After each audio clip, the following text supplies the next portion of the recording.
Vamos a recapitular.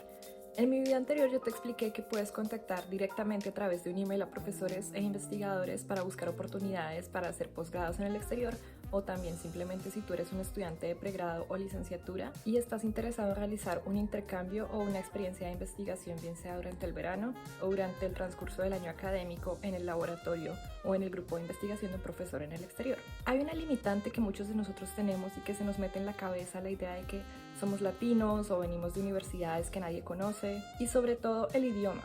Yo llevo 5 años o más de 5 años haciendo mi doctorado en Estados Unidos y todavía no me siento perfectamente cómoda expresándome todo el tiempo en inglés. A lo que voy con esto es que nunca va a haber un momento perfecto en el que te sientas 100% preparado para tomar el paso de presentarte a una beca o a un posgrado en el exterior o aventurarte a hacer algo que suena un poco intimidante. Y hay una excusa que utilizamos muchas veces para contactar a personas en el exterior, que es no solo el idioma, no solo la barrera de no sé suficiente inglés, pero también cómo voy a contactar a alguien que no conozco. Para que ese primer paso no sea lo que te va a limitar a ti, en este video te voy a enseñar pautas generales con las que puedes contactar a investigadores o a profesores en el exterior que se pueden aplicar más generalmente a la escritura de correos formales. Las recomendaciones generales que te voy a dar son: en primer lugar, lo mejor es que utilices un tono formal, de respeto y entendiendo que estás en un ambiente académico y laboral, sobre todo si es la primera vez que vas a entrar en contacto con esta persona y no la has conocido. En segundo lugar, vas a querer evitar ser excesivamente descriptivo. Tú quieres que el correo sea lo más conciso posible porque los investigadores usualmente están muy ocupados y reciben probablemente cientos o miles de correos al día en algunos casos, y lo que infortunadamente van a hacer es atender a ignorar correos que vienen de personas que ellos no conocen. Entre más conciso sea tu correo y pueda transmitir el mensaje en el menor número de líneas y palabras posible, tienes más oportunidades o posibilidades de que el investigador lea tu correo. El tercer consejo es que quieres evitar ser demasiado general. Tú no quieres que tu email luzca como una copia prefabricada o algo que le estás enviando a muchas personas a ver cuál de ellas te presta atención. La impresión que tú quieres dar es que, por un lado, sabes lo que quieres hacer, tienes claras cuáles son tus metas y tus objetivos en términos de investigación, pero también que estás informado y conoces sobre la investigación que se realiza en ese grupo de investigación. Y el cuarto consejo que te voy a dar en relación con lo que dije antes es insistir si no recibes una respuesta por primera vez. La tendencia que tenemos es a tomarlo personalmente cuando una persona no nos contesta un correo, pero pues puede que simplemente se haya perdido entre los montones de mensajes que estas personas reciben a diario, y puede no tener absolutamente nada que ver con que seas tú la persona que está contactando a este investigador. Por eso te recomiendo insistir y enviar el mismo correo, si es preciso, más de una vez, el número de veces que sea necesario, hasta que puedas recibir una respuesta.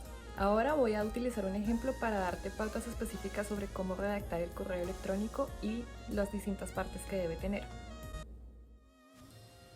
En este ejemplo vamos a pedirle a un profesor que soporte nuestra aplicación a doctorado y vamos a preguntarle sobre la posibilidad de unirnos a su laboratorio en el doctorado.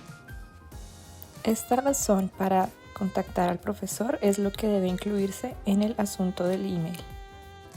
Comenzamos el email con un saludo formal. Usualmente es bueno empezar con Dear, seguido de doctor o profesor. La primera frase debe ser una presentación de quién tú eres. Evita incluir tu nombre, ya que esto va a ir en la firma del mensaje y es innecesario en este momento. Es bueno que especifiques si eres estudiante o en qué punto de tu carrera académica te encuentras y en qué universidad has estudiado, así como a qué institución te encuentras vinculado actualmente. La siguiente frase puede incluir la motivación que te ha llevado a interesarte por este tema de investigación y es opcional. En este caso vamos a hablar de una clase que tomamos, pero puede ser también haber tenido una experiencia de investigación, de campo, laboral o cualquier otra. Como puedes ver, el tono del mensaje es el de contar una historia de la forma más concisa posible. A continuación vamos a explicar cómo esa motivación nos llevó a adquirir la experiencia de investigación que tenemos.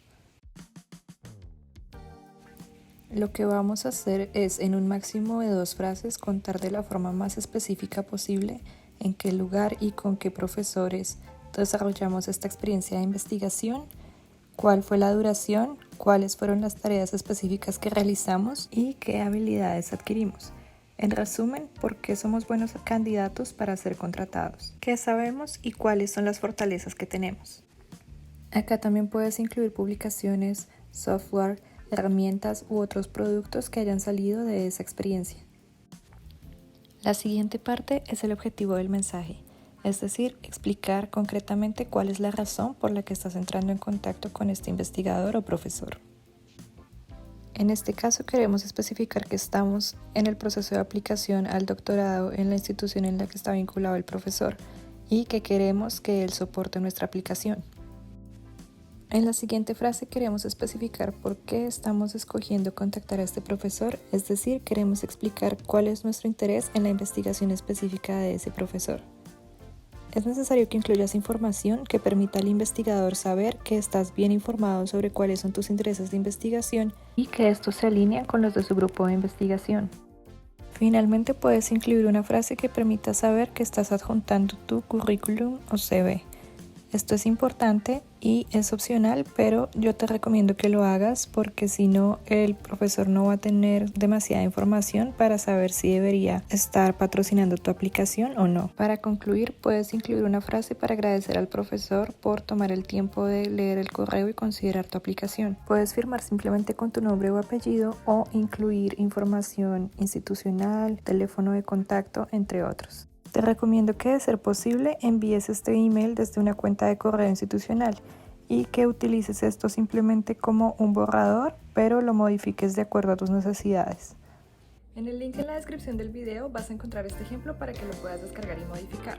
Ahí también he incluido la función que desempeñan las diferentes partes del mensaje y también ejemplos de otras frases que puedes incluir dependiendo de cuál es tu objetivo al contactar al investigador. Bien sea si lo que tú quieres es conocer si existen oportunidades para hacer investigación en el grupo de investigación de esta persona, bien sea durante tu pregrado o licenciatura o durante tu posgrado, o para que te tenga en cuenta si en este momento tú estás en un proceso de aplicación. También he incluido el ejemplo de un correo electrónico que puedes enviar a estudiantes o postdocs o personal que esté bajo el cargo de este investigador.